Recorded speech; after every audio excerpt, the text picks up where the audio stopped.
Hello everyone, how are you all doing? I hope all of you are doing great. So in this video, we will see a sample paper for half yearly 2025 examination of class 7th new NCERT of social science, exploring society, India and beyond. इसमें social science के chapters के लिए हम एक sample paper देखने जा रहे हैं. टाइम जो रहेगा 2.5 आवर का रहेगा. मार्किंग स्कीम जो है 75 मार्क्स की है. मार्क्स सेम नहीं है सभी स्कूल्स में, किसी में ज़्यादा मार्क्स का आएगा, किसी में कम मार्क्स का आएगा, but it's not the matter. आपको मेन जो है वो क्वेश्चन प्रैक्टिस करने हैं. One more thing I would like to clear here, very important thing. एक बच्चे ने मुझे पिछले सैम्पल पेपर के नीचे कमेंट किया है कि मैम क्या होगा अगर ये क्वेश्चंस नहीं आएंगे, तो क्या यही क्वेश्चंस आने वाले हैं, आप श्योर हो क्या? Please let me know. आप मुझे बताइए, इतने सारे स्कूल्स हैं, इतने सारे टीचर्स हैं, अलग अलग तरीके के माइंडसेट्स हैं, कौन क्या क्वेश्चन सेट करेगा, how would I know that, है ना? इट्स नॉट पॉसिबल ह्यूमनली या किसी भी तरीके से कि मैं बता पाऊँ कि कौन से क्वेश्चंस आ रहे हैं. इट्स सैम्पल पेपर, है ना, इसीलिए नाम दिया गया है सैम्पल पेपर. इस तरीके से पेपर आएगा. क्वेश्चन मैं अपनी तरफ से तो बना नहीं रही हूँ, जो चैप्टर्स हैं उसी में से दे रही हूँ, है ना. सो ये किसी को कहना, अब जैसे एग्जाम हो जाएगी, इनमें से क्वेश्चन नहीं आया तो आप आकर क्या कहेंगे कि अरे इसमें से एक भी नहीं आया.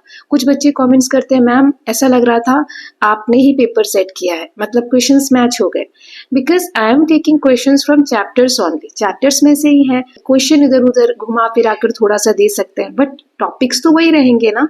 सो मेन थिंग इज कि टॉपिक पे पकड़ हो. अब जो बच्चे अभी आएंगे ना चैप्टर की वीडियो देखी है, ना रिविजन की वीडियो देखी है, ना एक्स्ट्रा एग्जाम बेस्ड जो क्वेश्चंस होते हैं उनकी प्रैक्टिस की है, सीधा आप ये हाफ ईयरली वाला सेट देखेंगे और सोचेंगे ये क्वेश्चन आ जाएंगे. So that's not going to work. So please ऐसा माइंडसेट है तो आप इस तरीके से मत देखिए, क्योंकि आई एम नॉट श्योर कि ये क्वेश्चंस एग्जाम में आएंगे. आ भी सकते हैं, नहीं भी आ सकते. ये बात मैं यहीं पर क्लियर कर देना चाहती हूँ कि बार बार किसी भी बच्चे को डाउट ना हो. ये मैं इस वीडियो के लास्ट में भी बोल सकती थी, लेकिन बहुत सारे बच्चे लास्ट तक तो वीडियो देखते ही नहीं है, इसीलिए स्टार्टिंग में ही बोला. Sorry for taking your time. चलिए अब स्टार्ट करते हैं. सो जनरल इंस्ट्रक्शंस क्या रहेंगे यहाँ पर? 36 क्वेश्चंस रहेंगे, 12 क्वेश्चन हर सेक्शन के रहेंगे. 3 सेक्शंस मैंने लिए हैं, अभी आगे देख लेंगे. जो क्वेश्चंस हैं शुरू में 1 से 5 क्वेश्चन जो है मल्टीपल चॉइस क्वेश्चन रहेंगे. मार्क्स भी दिए हुए हैं सभी क्वेश्चंस के आगे, और ये 1 मार्क का रहेगा मल्टीपल चॉइस क्वेश्चन. जो सही आंसर है वो आपको बुक में लिखना है, नोटबुक में. देन 6 to 10 तक 2 मार्क्स के क्वेश्चन है, 11 to 12 तक 5 मार्क के क्वेश्चन है. ठीक है, इसमें इंटरनल चॉइस भी है, देखते हैं आगे कैसे है. चलिए, तो ये रहा सैम्पल पेपर. बाकी के सैम्पल पेपर्स की जो प्लेलिस्ट है डिस्क्रिप्शन बॉक्स में है, प्लीज आप लोग जाकर वहां से अदर सब्जेक्ट्स के भी सॉल्व कर सकते हैं. ओके, सो ये मार्क्स वगैरह ये सब चीजें मैंने बता दी. देखिए, सेक्शन ए रहेगा हिस्ट्री का. इसमें 5 क्वेश्चंस ऐसे हैं जो आपके मल्टीपल चॉइस क्वेश्चन है. 6 से लेके 10 तक ये 2-2 मार्क्स के क्वेश्चन है, और 11 और 12 ये 5-5 मार्क्स के क्वेश्चन है. फिर ऐसे ही हमारा नेक्स्ट सेक्शन है, यहाँ आप देख सकते हो सिविक्स और इकोनॉमी वाला जो चैप्टर है वो इसमें मैंने ले लिया है. इसमें भी 5 ऐसे मल्टीपल चॉइस क्वेश्चन, फिर 6 से 10 तक 2-2 मार्क्स के क्वेश्चन. 11th और 12th इसमें इंटरनल चॉइस क्या होता है कि और दिया है, या तो ये वाला करना है या ये वाला करना है. मैंने सभी करके दिए हैं, वो आपके ऊपर डिपेंड करता है. सेक्शन सी ज्योग्राफी का भी वही चीज रहेगी. 5 आपके मल्टीपल चॉइस क्वेश्चन रहेंगे, 6 से 10 तक 2-2 मार्क्स के क्वेश्चन रहेंगे, और 11 और 12 जो है वो 5-5 मार्क्स के क्वेश्चन है. ठीक है, अब स्टूडेंट्स देखिए यहाँ पर टिप्स और ट्रिक्स की बात करते हैं. सबसे पहली बात कि इतने सारे क्वेश्चंस दिए प्रैक्टिस के लिए, तो देखिए कहाँ से दिए हैं, चैप्टर में से दिए है ना. तो इतने क्वेश्चन प्रैक्टिस करोगे तो क्यों नहीं होगा. और ये तो सेट ए है, ऐसे में 3 सेट एटलीस्ट हर सब्जेक्ट्स के देने वाली हूँ. सो क्वेश्चंस आएंगे, मैच होंगे. ठीक है ना, घबराने की जरूरत नहीं है. ना कुछ करने से तो अच्छा है ना कि कुछ हम प्रैक्टिस करें. ओके, चलिए कुछ टिप्स ट्रिक्स की बात करते हैं. पहला कि डोंट गेट पैनिक. एग्जाम में जब पेपर देखते हैं बच्चे घबरा जाते हैं, अरे ये क्वेश्चन तो था ही नहीं, ये क्वेश्चन तो पढ़ा ही नहीं. ऐसा कुछ भी नहीं है. हर बच्चा पेपर देखता है, सबके साथ ऐसा होता है कि कुछ क्वेश्चंस नहीं आते हैं. So don't get panic by this. Second, paper को पूरा एक ओवर थ्रू या कह सकते हैं गो थ्रू करना है, मतलब एक बार देखना है पेपर को पूरे को, कि जैसे अभी हमने देखा ना कहाँ क्या चीजें दी गई हैं, ताकि पता हो. ऐसा नहीं कि ऑब्जेक्टिव्स अच्छे से आते हैं उसमें लग गए हम करने, या 2 मार्क्स वाले क्वेश्चन में लग गए करने. क्या पता आगे और अच्छा क्वेश्चन हो जो ज्यादा मार्क्स का और आपको और अच्छे से आता हो, है ना. सो बी रेडी फॉर दैट. तीसरा कि स्टार्ट विद द बेस्ट. जो आपको अच्छे से आता है ना वो क्वेश्चन करना है सबसे पहले, बस नंबरिंग सही से करनी है. देन फोर्थ इज कि ये जो बेस्ट से स्टार्ट किया है ना, कभी कभी हम उसमें बहुत सारा टाइम दे देते हैं. So don't do that. Time management, समय से पेपर खत्म करना है. कितना भी अच्छा लिख लोगे ना, सो उसमें ऐसा नहीं है टीचर आपको बहुत ज्यादा मार्क्स देने वाली है. जितने मार्क्स का है उतना ही देंगी. So don't waste time in one single question. Then at last 10 minutes आपको रिविजन के लिए रखने हैं लास्ट में. ठीक है, क्योंकि कभी कभी क्या होता है, कुछ क्वेश्चंस हमें आते रहते हैं, हम सोचते हैं बाद में लिखेंगे और टाइम नहीं बच पाता. सो रिवीजन के लिए कि कहाँ क्या रह गया है, कुछ गलतियां तो नहीं है, वो करेक्ट करने के लिए. 6th जो है लास्ट पॉइंट, इसमें हैंड राइटिंग पे आपको ध्यान देना है. ओके, मैं तो खुद इतना गंदा यहाँ लिख रही हूँ, बट इट्स पेन टैब होता है, आपको स्कूल में अच्छा लिखना है एग्जाम में. ठीक है, चलिए ये टिप्स एंड ट्रिक्स हैं, प्लीज ध्यान दीजिएगा, आपको हर एग्जाम हेल्प मिलेगी, है ना. चलिए पेपर स्टार्ट करते हैं. तो सबसे पहले सेक्शन ए हिस्ट्री के साथ स्टार्ट कर रहे हैं. तो यहाँ पर question number 1, which was the capital of Magadh. Then Mahajanapada किस चीज को कहते हैं इनमें से, जैसे कैपिटल राजगृह, पाटलिपुत्र, तक्षशिला या Ujjain. Mahajanapada large villages, powerful kingdoms, temples and shrines, local market. Who was the founder of Mauryan dynasty. Ashoka, Chandragupta Maurya, Bimbisara या हर्ष.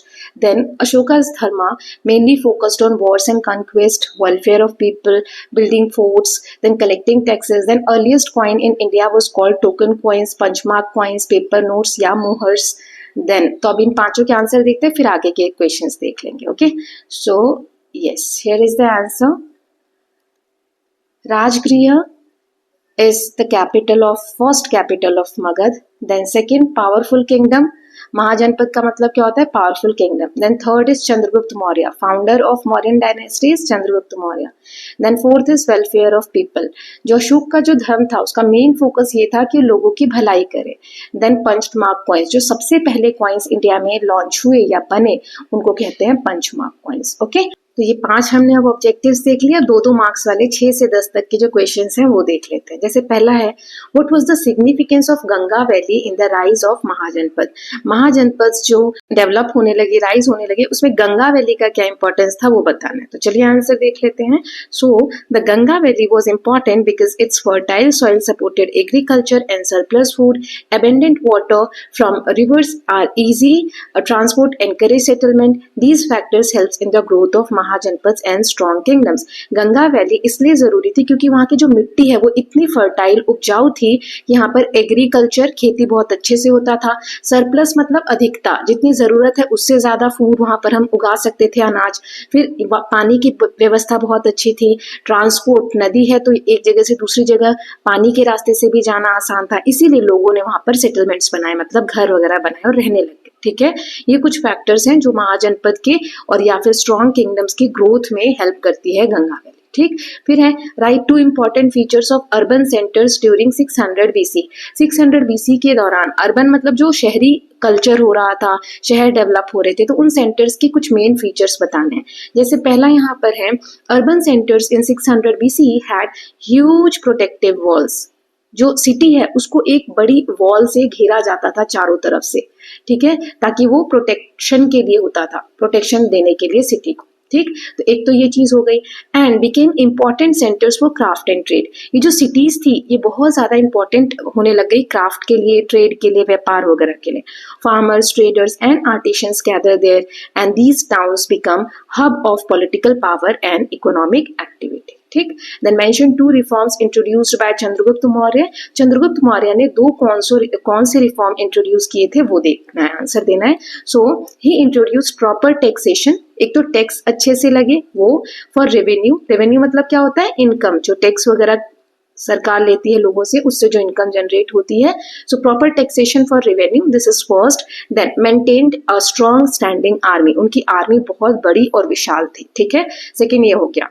आप इसको ऐसे भी लिख सकते हो, पॉइंट 1 ऐसा, फिर पॉइंट 2 ऐसा भी लिख सकते हो. ठीक है, then his reform strengthened administration and ensured security, helping him to control a vast empire efficiently and effectively. इसने हेल्प किया एक बड़े से एम्पायर को डेवलप होने में एफिशिएंट तरीके से, इफेक्टिव तरीके से. ठीक, then Who was Ashoka? Ashoka कौन थे and why is he remembered in Indian history? और भारत के इतिहास में उनको क्यों याद किया जाता है? So Ashoka was a Mauryan emperor known for his policy of Dhamma. Ashok जो थे एक मौर्यन सम्राट थे मौर्य काल के, और वो अपनी धम्म की पॉलिसी के लिए बहुत ज्यादा जाने जाते हैं। आफ्टर द कलिंगा वॉर, जो कलिंगा वॉर हुआ था, उन्होंने ही स्प्रेड बुद्धिज्म स्प्रेड किया, स्तूपास बनाए, पिलर्स बनाए, लोगों की वेलफेयर भलाई का कार्य किया, शांति फैलाई, नॉन वायलेंस मतलब अहिंसा के थॉट को थ्रू आउट हिज एम्पायर उन्होंने फैलाया। ठीक, then What role did trade play in growth of cities during ancient India?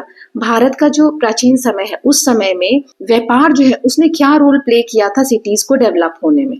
तो इसका आंसर हो जाएगा, trade promoted the rise of cities by bringing wealth, jobs and opportunities. It supported crafts, spread ideas between regions and encouraged cultural exchange, making ancient Indian cities strong centers of learning and commerce। ठीक है, trade जो है, व्यापार जो promote करते थे city को develop होने में, क्योंकि यहाँ पर व्यापार होगा तो पैसे आएंगे, जॉब्स मिलेगी लोगों को, नई नई अपॉर्चुनिटीज मिलेंगी, इसकी वजह से क्राफ्ट डेवलप होगा, आइडियाज जो अलग अलग रीजन के हैं वो स्प्रेड होंगे, देन कल्चरल एक्सचेंज होगा, एक जगह का व्यक्ति यहाँ पर ट्रेड करने आ रहा है, व्यापार करने आ रहा है, यहाँ पर दूसरी जगह का व्यक्ति आ रहा है, तो इनकी कल्चरल एक्सचेंज भी होंगे। ठीक है, तो इस तरीके से ये जो ट्रेड है लर्निंग और कॉमर्स के लिए इंपॉर्टेंट सेंटर्स बन जाते थे। ठीक है, तो 2-2 मार्क्स के क्वेश्चन भी हो गए। इनको आप वर्ड्स के हिसाब से, जैसे एग्जाम में ज्यादा का आता है ये क्वेश्चन, तो थोड़ा बहुत आप इसमें बढ़ाकर लिख सकते हो। चैप्टर्स तो ऑलरेडी डिटेल में पढ़ा हुआ है, right.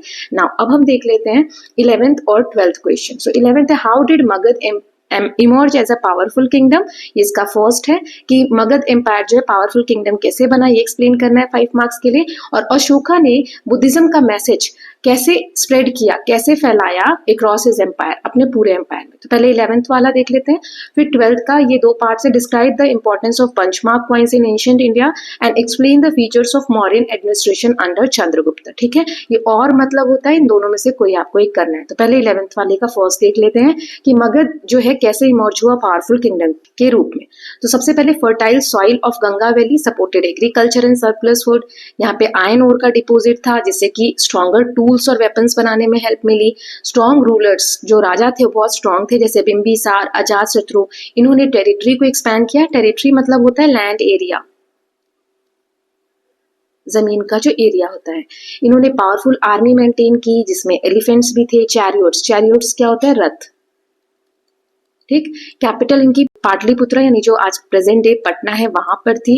Had a strategic location for defence and trade. इसका लोकेशन बहुत इंपॉर्टेंट था डिफेंस के पर्पज से और व्यापार के पर्पज से। ठीक है, देन नेक्स्ट क्वेश्चन हमने देखा था कि अशोका ने कैसे स्प्रेड किया बुद्धिज्म अपने पूरे एम्पायर में। So after Kalinga war he adopted Buddhism and promoted non violence. He build stupas and pillars with inscriptions explaining Dhamma. अब उसका एम्पायर इतना बड़ा है, हर जगह उसने पिलर्स बनवाए और उस पे फिर इंस्क्रिप्शंस लिखवाए, है ना, पिलर्स पे लिखवाया जो धर्म की पॉलिसीज थी या धर्म के जो भी फीचर्स थे, तो इससे लोगों तक अपनी मैसेजेस फैलवाए।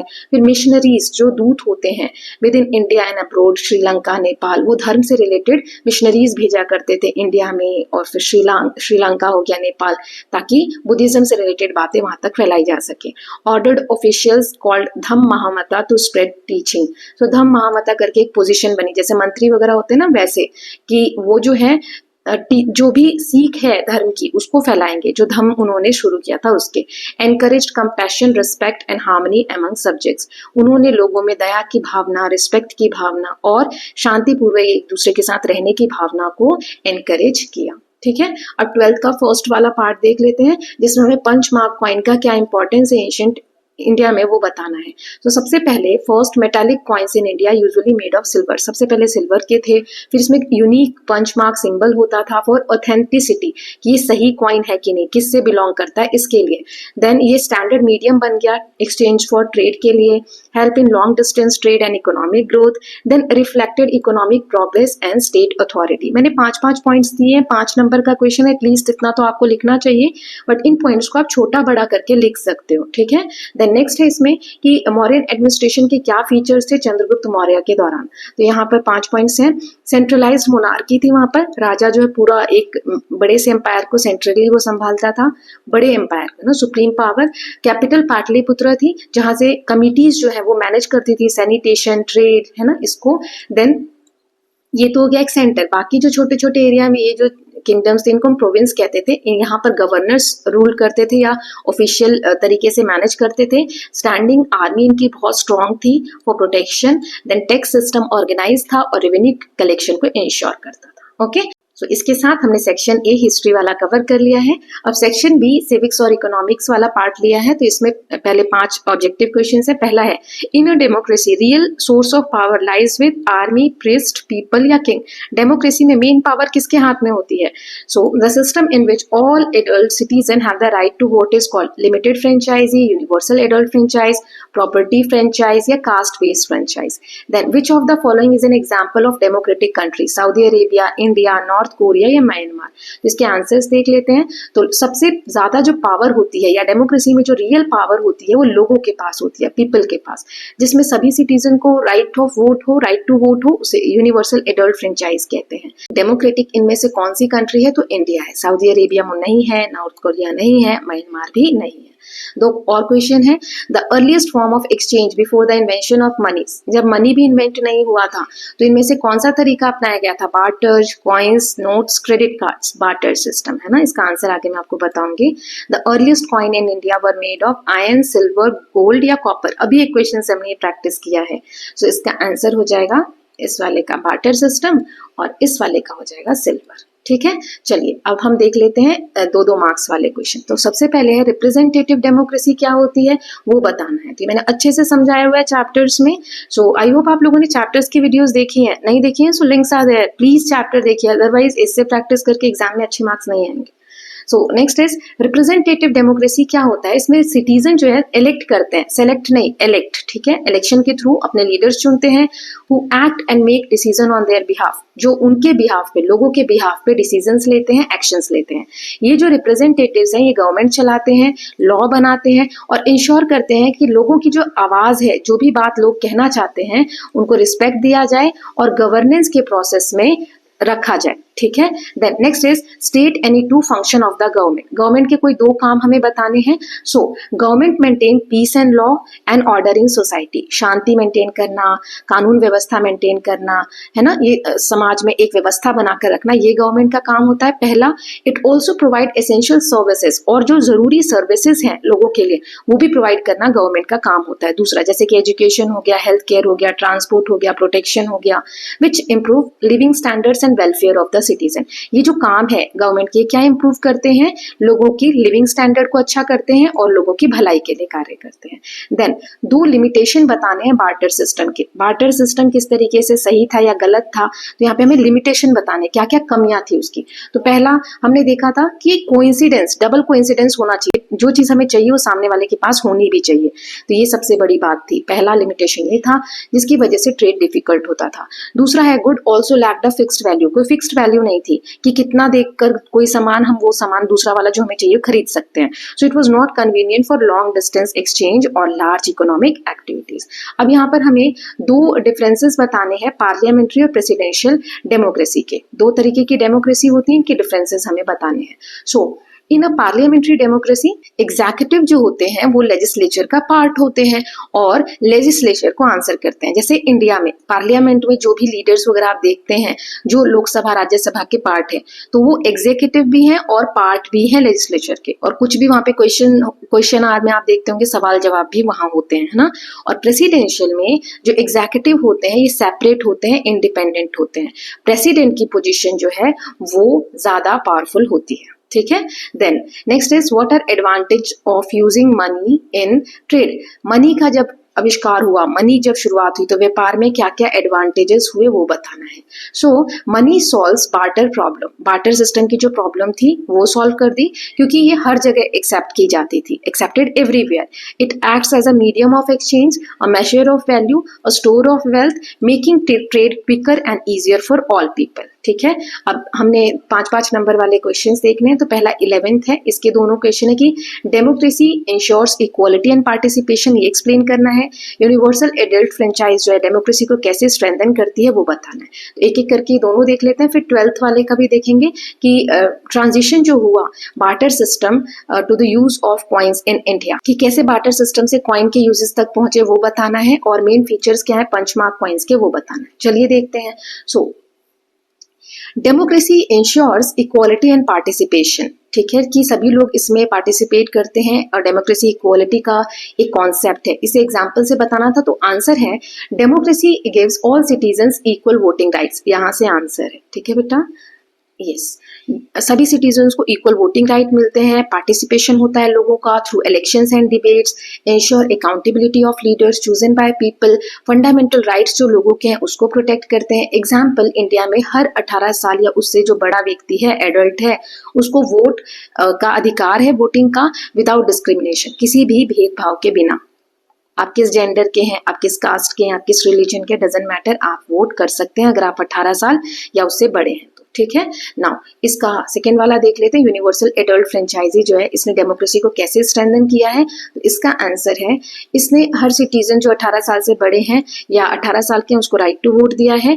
ये इंश्योर करता है equality by removing barriers like caste, gender and wealth. ये मैं भी बताइए आपको, हर लोगों को पार्टिसिपेट करने का एक मौका मिलता है गवर्नेंस में, अकाउंटेबिलिटी आती है लीडरशिप में। अकाउंटेबिलिटी का मतलब मैंने समझाया था, ऐसा नहीं कि नेता कोई भी काम करेंगे और कोई इन्हें क्वेश्चन नहीं कर सकता, नहीं, then makes democracy more representative and just. Okay, 11th वाला हो गया। 12th वाले का देख लेते हैं first part, explain the transition from barter system to use of coin in India. तो इसका आंसर क्या होगा, बार्टर जो है ये एक्सचेंज ऑफ गुड्स था और इसकी बहुत सी प्रॉब्लम थी, डबल कोइंसिडेंस ऑफ वॉन्ट्स की वजह से ट्रेड डिफिकल्ट हो रहा था, कोई फिक्स वैल्यू नहीं थी गुड्स की, इसीलिए लार्ज स्केल पे ट्रेड नहीं कर सकते थे। कॉइन्स ने सारी प्रॉब्लम सॉल्व कर दी, एक स्टैंडर्ड मीडियम बना ट्रेड के लिए और इसकी वजह से ट्रेड फास्टर, रिलायबल मतलब भरोसा, लोगों को भरोसा होता था एक दूसरे से ट्रेड करने में, लॉन्ग डिस्टेंस में एक्सचेंज जो है वो पॉसिबल होता था। अब इसका ये वाला देख लेते हैं, पंचमार्क कॉइन के मेन फीचर्स क्या क्या हैं। सो यहाँ आंसर यहाँ से आएगा, मेनली सिल्वर के बने होते थे जो अर्लीस्ट जो पहले कॉइन्स हैं इंडिया के। इसमें जो पंच मार्क सिंबल है रिकॉग्निशन के लिए लगाए जाते थे, पहचान के लिए कि किसका ये सिक्का है या किसकी ये कॉइन्स हैं। देन यूनिफॉर्म वेट होता था, एक तरीके का, इतना बड़ा एक सिक्का है, जितना इसका वेट होगा उतना ही दूसरे वाले का होगा, उतना ही तीसरे वाले का होगा। स्टैंडर्ड वैल्यू होती थी, ऐसा नहीं इसमें ज्यादा चांदी है इसमें ज्यादा चांदी है, ऐसा नहीं होता था। Facilitate easy trade and commercial growth, reflect the beginning of a monetary system. Monetary यानी मनी से रिलेटेड जो इकोनॉमी है हमारी, उसकी शुरुआत हुई punch mark coins. Okay, now last section है हमारा ज्योग्राफी का, जिसमें चैप्टर 1 और 2 जो हमारे हैं बुक में वो लिए गए हैं यहाँ पर। सो इसमें इनमें से कौन सा ज्योग्राफिकल फीचर इंडिया का नहीं है? Himalaya, northern plain, Sahara desert या Deccan plateau. Day to day condition of atmosphere is called weather, climate, season या एनवायरमेंट। इनमें से कौन सा इफेक्ट करता है वेदर को किसी जगह की? Temperature and rainfall, climate, vegetation and landforms. Which of the following states is known as desert conditions? Kerala, Rajasthan, Assam and Punjab. कहाँ पर डेजर्ट कंडीशन इनमें से देखने को मिलती है? फिर जो रेनफॉल को मेजर करने के लिए इंस्ट्रूमेंट यूज होता है उसको क्या कहते हैं? बैरोमीटर, थर्मोमीटर, रेन गेज या विंड वेन। चलिए इसके आंसर्स देख लेते हैं। सो इनमें से कौन सा जो ज्योग्राफिकल फीचर है वो इंडिया का नहीं है? पहले में ये पूछा था तो सहारा डेजर्ट है ना।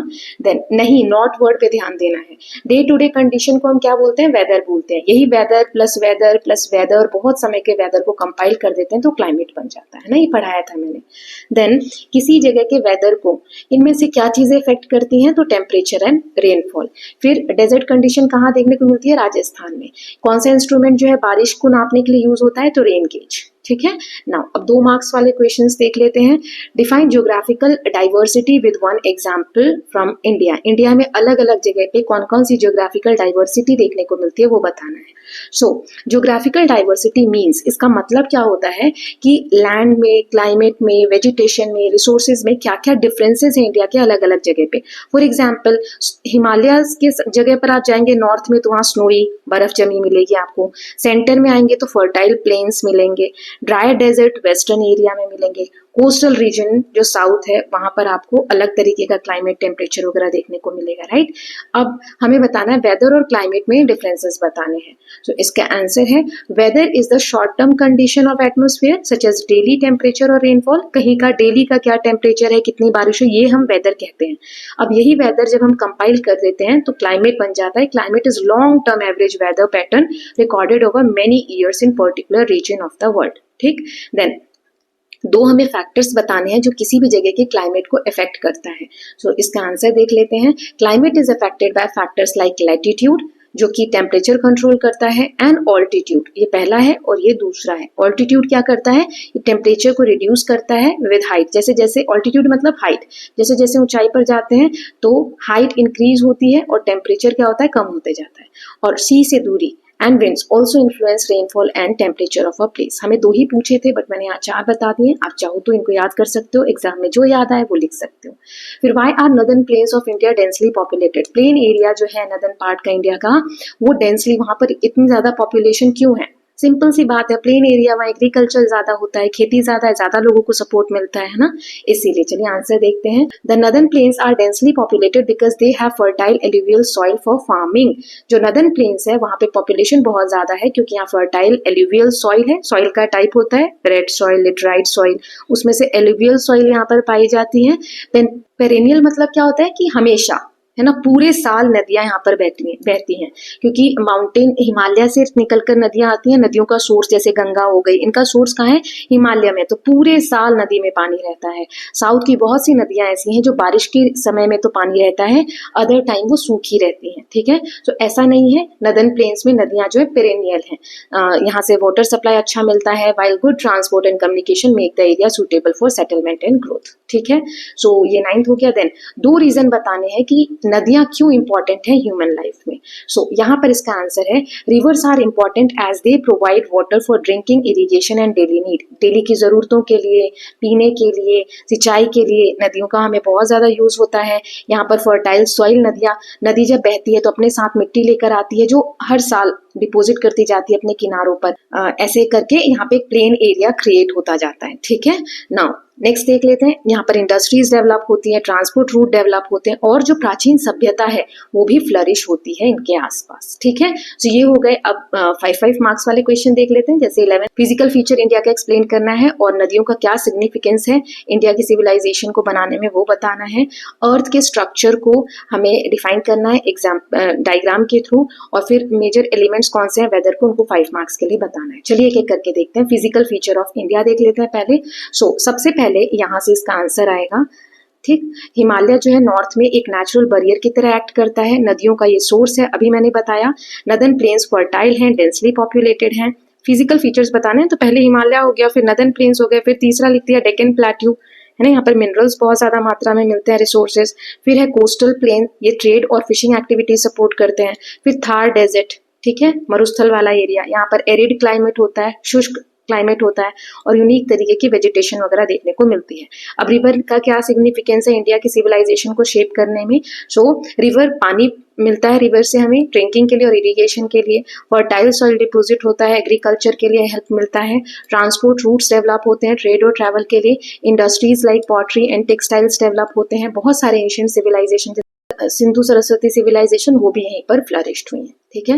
अब 12th का फर्स्ट वाला देख लेते हैं जो हमें अर्थ के जो स्ट्रक्चर को एक्सप्लेन करना था डायग्राम से। तो इस तरीके का डायग्राम आप बना सकते हैं। मेन जो सेंटर में होता है इसे हम इनर कोर कहते हैं, या आउटर कोर है, ये मेंटल है और ये क्रस्ट है, ये पतली वाली लेयर। जो 3 में भी आप डिवाइड कर सकते हो।